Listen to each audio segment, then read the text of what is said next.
Well, ladies and gents, this is Classic Summarized, Dante's Paradiso. Yeah, this is the third and the final one in the Dante series. He's been through hell, he's been through purgatory, which was even worse than hell. It was more horrific at least, sewn out eyes and things like that. Damn.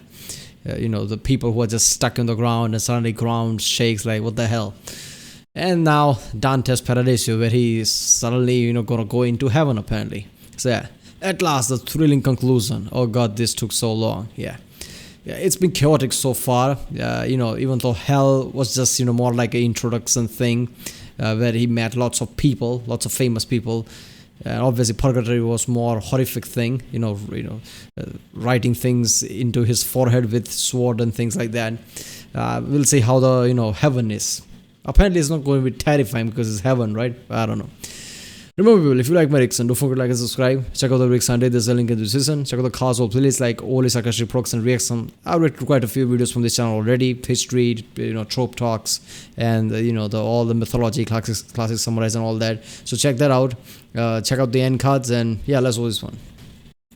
When last we left our intrepid adventurers, Dante and his dead girlfriend had just witnessed some really trippy symbolism-laden nonsense and had subsequently ascended to heaven, like you do. Dante starts us off by telling us that God sheds light everywhere, but mostly in heaven, which is where he is right now. This is, incidentally, why heaven is bright. Like, really bright. Take note of this brightness, as it is something of a theme in this book. So, fun fact, when Dante says heaven, he basically means space. I understand the confusion, they're both up from the perspective of Earth. So they leave Earth behind, and Beatrice starts him on a guided tour of the celestial spheres. That is, the 14th century model of the solar system, which looks something like this. And here's something for your literary analysis. Motion is a huge theme in the Divine Comedy. In hell, nothing ever changes, while in purgatory, upward motion is the single goal. But in heaven, time is everything always forever, and it's full of spirits buzzing around like 10-year-olds jacked up on pixie sticks. So anyway, the first planet they go to is the moon, which, isn't a planet. And Beatrice is like, look, Dante, everything the light touches is God's kingdom. And Dante's like, what about that shadowy place? And Beatrice is like, oh, it's fascinating, actually. It's not darker because it's farther away. Light's a funny thing, see?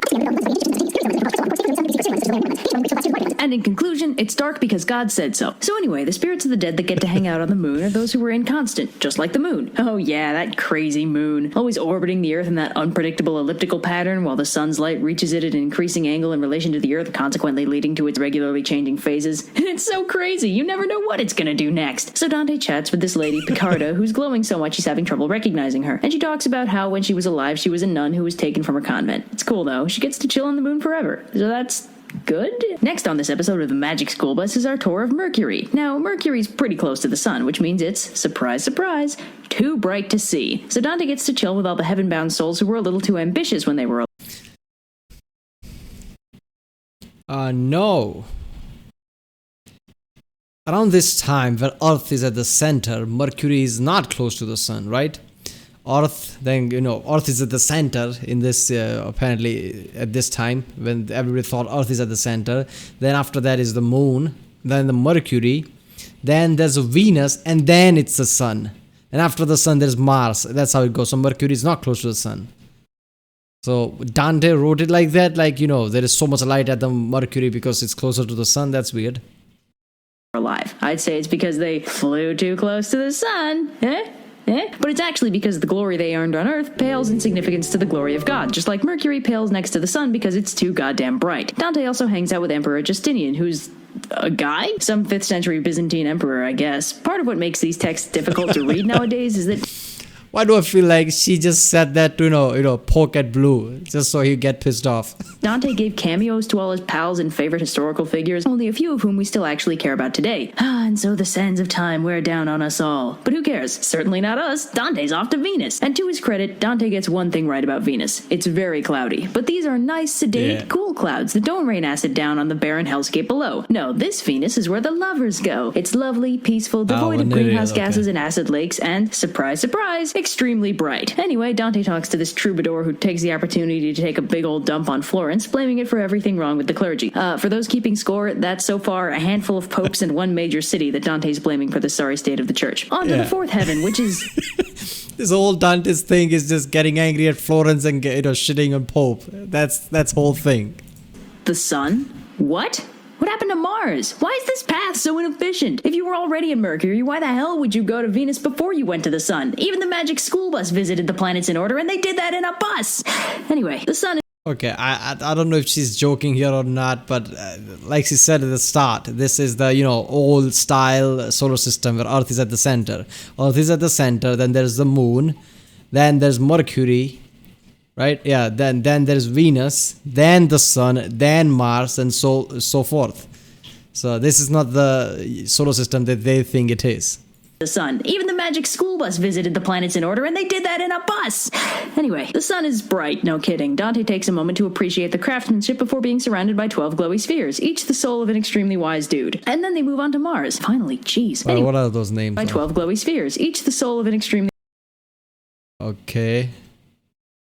King Solomon dynasties, okay.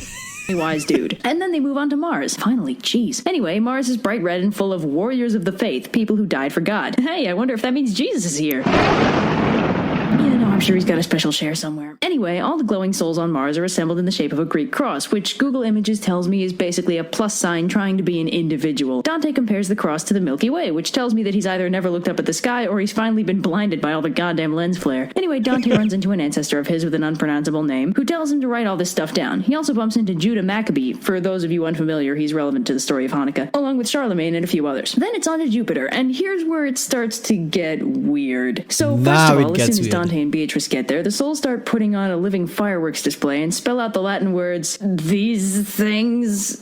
Ugh. Anyway, they mean something like love, peace, you who judges the earth. So the last M hangs around while the other souls scatter, and then it gets really big and bright, and apparently stands for Monarcha, aka Monarch, aka Jesus. Pro tip, when analyzing Paradiso, everything is Jesus. Anyway, then the M turns into a giant eagle, which Dante chats with for a while. It is exactly as weird as it sounds. Also, the eagle is probably Jesus. So they move on to Saturn, which is really bright. It's where the contemplatives end up, which is interesting because you'd think it'd be pretty hard to think, let alone hold a conversation on a planet composed entirely of screamingly fast and poisonous winds. Dante chats with another soul, and Beatrice somehow manages to become even prettier. It's symbolic of their ascension closer to God. This is also why the spheres keep getting brighter. Anyway, they climb up this golden ladder, Jacob's ladder apparently, and ascend into the eighth heaven, the circle of the fixed stars. So, time for an astronomy lesson. The fixed stars are an antiquated concept that defined the celestial bodies that didn't seem to move in relation to each other. The things that did move, namely the planets and your occasional asteroid, were designated as wandering stars. The fixed stars were supposedly on the... Yeah, planets do means wandering stars, right? Inside of a giant celestial sphere with the Earth at its center, and in fact, they served as the outermost layer of the geocentric model of the solar system. So anyway, Dante climbs a ladder into space. This sphere is just full of saints, because it's basically for the holiest of holy dudes just short of Jesus. One of the dudes here, St. Peter as it turns out, fooshes around Beatrice a few times and then starts arguing with Dante over what faith is. Dante's like, well, see, faith is when you hope something will happen even though you have no evidence to support it. And St. Peter's like, awesome, and poofs off. Then St. James asks him what hope is, and Dante's like, oh, hope is an expectation of good stuff that God gives you if you're good. And St. James is like, great, and poofs off. But then, horror of horrors, Beatrice vanishes. Or maybe Dante's finally gone blind from all the lens flare. Actually, that turns out to be exactly what happened. So Dante's blind, and then St. John shows up. I feel like the saints just asked him what is faith and what is hope. And the way he answered is like, what a goofball. They made him blind and just ran away. And asks him to explain love. And Dante's like, well, it's... And that's why gardens are just the best. Then Beatrice cures Dante's blindness by, wait for it, shining some really bright light into his eyes. Utter BS or the first recorded instance of LASIK eye surgery? We'll never know. Anyway, now that Dante can see again, he notices a really bright light. And Beatrice is like, yeah, that's Adam, as in Adam and Eve. Let's go say hello. So they go over and Adam's like, let me stop you right there because I know what you're about to ask me. Before you ask about all that, it's because I'm literally psychic. God wasn't mad because I ate the fruit. He was mad because I broke the rules. I was in Eden for all of 7 hours. It's been 6,498 years since I got kicked out, and the language I spoke is long dead because 6,000 years have passed. You really get the impression that Adam has heard it all before, and he's like one of those really jaded celebrities who just does not have time for his fans anymore. Anyway, so Dante, the writer, not his self-insert, takes a minute to take a dump on the current pope. So the 5 souls he's talked to so far, Beatrice, St. Peter, St. James, St. John, and Adam, all start glowing really brightly, and then, shock, St. Peter turns red. This is apparently because on Earth, Pope Boniface is apparently just doing an awful job at being pope. It's so bad that God himself is bummed, and the entire rest of heaven turns red as a result. Talk about theatrical. Speaking of theatrics, St. Peter is so incensed by all this corrupt papacy that he starts ranting about evil popes and orders Dante to write about how terrible they are Dante basically created all these 3 books, basically. to create all this awesome imaginary creativity that he has, and create all this awesome stories about things, so people gets hooked on that, and in the end he just drops it like even gods are angry at popes. So in the end, that's all he can do, right? He can't go against the Pope because he's one guy. So he's gonna write books and spread around the entire country, and so people gets hooked to it. And in the end, the book tells them that God is angry at the Pope. So everybody believes like, yeah, Pope is bad. That's what his goal was, I guess. Everybody knows. So anyway, Dante looks back at Earth, and his newly unblinded eyes let him see it in insane detail. He even sees the route Odysseus took during the Odyssey and the island of Crete, which is impressive because Crete is tiny, even by island standards. Yeah, and Beatrice has once again become even more beautiful. As it turns out, this is because they're getting closer to the Primum Mobile, the last physical circle of heaven and the realm of the angels. So Dante sees a really bright light, shocker, which is orbited by 9 rings of light. The smallest ring has the purest light, which Dante thinks is because it's closest to the other light. There was a whole lot of light in that sentence. Incidentally, the light at the center of that is the 10th circle of heaven. We'll get to that. Anyway, Beatrice is like, yeah, that ring is spinning fastest because it's the holiest and closest to God, and it's spurred on by love. And Dante's like, yeah, that's cool and all, but doesn't that imply that the Earth would be the holiest of all the heavenly circles because it's smallest? And Beatrice is like, no, see, because in this universe, the better something is, the bigger it is. Anyway, the 9 rings are representative of the Angelic Hierarchy, which is pretty fascinating all on its own, so here's how that goes. The smallest ring and the top tier of the angels are the Seraphim. Seraphim literally translates to burning... Wait a minute. She just said that in this universe, the better something is, the bigger it is. But the smallest ring is the holiest, right? One, and they're traditionally represented with 3 sets of wings. Confusingly, seraph is also sometimes used in the Bible to refer to snakes. Man, the Bible just cannot be asked to keep its terminology straight. This is that Satan mess all over again. The second ring are the cherubim, and let me stop you right there. Wait a minute, Satan means what? Straight. This is that Satan mess all over adversary. Again. Yeah. The second ring are the cherubim, and let me stop you right there because you just thought of a pudgy little baby with wings and a trumpet, and boy are you wrong. Cherubim are 4-faced monstrosities with 4 wings covered in eyeballs, which sounds less like something that'd decorate a Valentine's Day card and more like a boss in Dark Souls. That baby thing you thought of is actually called a puto, by the way. The third ring are the thrones, which are bizarre, even by heaven standards. They're wheels, specifically 2 wheels, one nested inside the other, and they're also covered in eyeballs for some reason. Also, I think they're on fire. The fourth ring are the dominions, which are blessedly normal looking for angels. They're divinely beautiful dudes with big feathery wings. The fifth ring are the virtues, which I couldn't find a description for, but apparently they glow. Shocker, right? The sixth ring are the powers, which are warrior angels. The seventh ring are the principalities, which are traditional-ish angels. They carry scepters and wear crowns because they're basically rulers of certain groups of people, and it's kind of confusing. So next, the eighth ring are the archangels, and I want you to do me a favor and forget everything you think you know about archangels because they are much less cool than you think they are. Archangels are just slightly better than plain vanilla angels, and angels are just messengers. They're the highest class of angel, but not the highest class of angel. You know what? Forget it. And then the ninth ring are just your standard plain vanilla angels. All of this. So this is in Dante's version, right? Not in real biblical terms. Because in biblical terms, archangels are the top tier power, right? Apart from God, Michael and, Azrael and everything. Aren't they the, biggest and most powerful beings there is? Apart from God. This is in Dante's, this universe, right? Or does this apply to the biblical universe too? Because then I'm confused. Next up, it's time for a history lesson. Beatrice tells Dante that in the beginning, God made form and matter, and also a combination of the two, in a big flash of light, and that's how he created the universe. Almost immediately thereafter, Lucifer took it into his head to rebel, and as a result was cast down to the lowermost butthole of the universe, Earth. After all that mess was taken care of, the rest of the angels started spinning around God in these 9 concentric rings, and they haven't stopped since. And now it's on to the 10th sphere, the Empyrean. This is where it starts getting weird, because here's where we transcend the physical universe and get a look at the face of God. First off, the Empyrean is described as a heaven of pure light, unlike all those other heavens which are just really bright all the time. Anyway, the first thing Dante runs into is a river of light, which Beatrice tells him to drink from. He takes a swig, and that's when stuff gets really weird. So basically, this magic glowy water lets him see the Empyrean for what it truly is, and it's possibly the weirdest thing ever. First, I think he was stoned when he wrote this Dante's Paradiso. Because it's just light, light, light. What is better than light? Even purer light. It's all about fucking light. of all, the river goes from straight to round, and all the glowy flowers and gems around it turned into a bunch of angels and saints. Dante also notices a bright light high above him, as well as an enormous rose for some reason. The rose is full of the souls who were so righteous and awesome that they get to chillax right next to God. There's a seat reserved especially for King Henry VII, not the one who ended the War of the Roses, the German one who was Holy Roman Emperor for like a year, because Dante believed he was going to unite Italy or something. This didn't end up happening. Gotta wonder if they kept his seat open. Anyway, there are a whole bunch of angels flying around the rose, distributing love all over it like bees pollinating a flower. That's not my metaphor, by the way. So Dante's very impressed, and he goes to talk to Beatrice. I'm surprised all angels are not like, why those assholes has to be close to God, and we are not.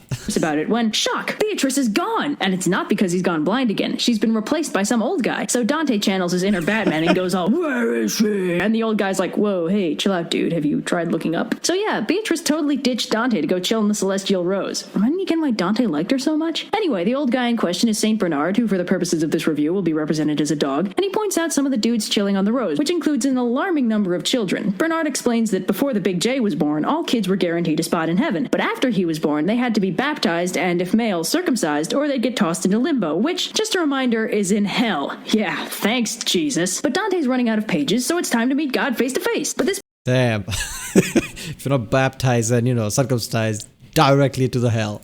part is so bright that Dante can't properly remember it, which might explain why it's so weird. So first off, I want you to imagine God for me. Get a really clear image in your head of what you think the big guy looks like. You got it? Great, you're wrong. God is, in fact, 3 glowing circles occupying the same space, one each for the Father, Son, and Holy Spirit. So that, incidentally... The level of OCD Dante has is just ridiculous. Everything has to be circle and levels and shit. means that one of the glowy rings is in fact Jesus, just like everything else in this book. Oh, but we're not done yet. In case you're not confused enough already, at the center of those rings is a book, and it's bound by love? So yeah, God is also a book. This just got like 4 dimensions of meta. There are also rainbows, because of course there are. So in conclusion, God is a circle full of book and rainbows. Wait. Yeah, and Dante's gay apparently. Wait 1 sec. Are you telling me God is a reading rainbow? A reading rainbow! Oh my god, my childhood just got so much more theologically significant. It's done. Oh my god. Look, here's the thing. Alright, this was a 12-minute video and my reaction video is just 16 minutes because I didn't have much to say in this video. Because he was just chaotic. What the hell am I supposed to say? It's just... Damn. Oh man, all the mythological and the past thing has never been this chaotic. He's just light. I'm pretty sure Dante was stoned when he did this. Maybe he ate some kind of mushroom or something here and there or something. Ate some herbs that he didn't know or something and just went ballistic. It's done. I'm done. I'm free. Now to start the edit, yeah. So you may have noticed that this video was of rather higher quality than the previous one. Okay. This is because I got Final Cut Pro as a birthday gift. It's a mess. I'm hesitant to express genuine romantic attraction to a computer program, but I think it might be the one. Yeah, okay. I'll try and tone down the explosions a little bit next time though. Loath as I am to admit it, there is such thing as too much awesome. Man, Beatrice though, am I right? Yeah, seriously. So, in this basically was that Dante is just an idiot, right? Just, following Beatrice and doing all this thing for Beatrice, and Beatrice is like, oh, what an idiot. Yeah. So he's like, screw it, I'm going to the flower.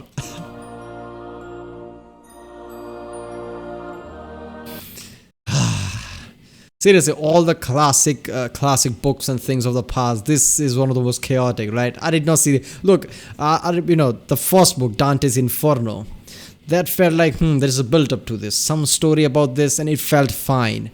Then went to the, Dante's, what was the name? I forgot. Purgatory or whatever. Purgatory, basically. It was a bit horrific and still makes sense. This was just acid trip, right? Nothing made sense. Everything was just light, this and that. He was just making shit up. It's like, he didn't have any content left. So he's like, okay, I'm just going to finish this book the way, whatever comes to my mind, I guess. God is a book followed by rainbows and everything. And there are even more rings there. There you go. Alright, people, that was classic summarized Dante's Paradiso by Holy Sarcastic production. If you like my reaction, don't forget to like and subscribe. Check out the reaction I did. There's a link in the description. Check out the cast for the different playlists like Only Sarcastic production reaction with all my reaction videos from this channel. I love this channel. I don't know why I didn't find this channel sooner, but all the things that they cover, the very sarcastic way they do, is just fun. Check out the playlist too, like Khasgazar in Nutshell, Real Life Lore, Internet Historian, and yeah, I'll see you next time.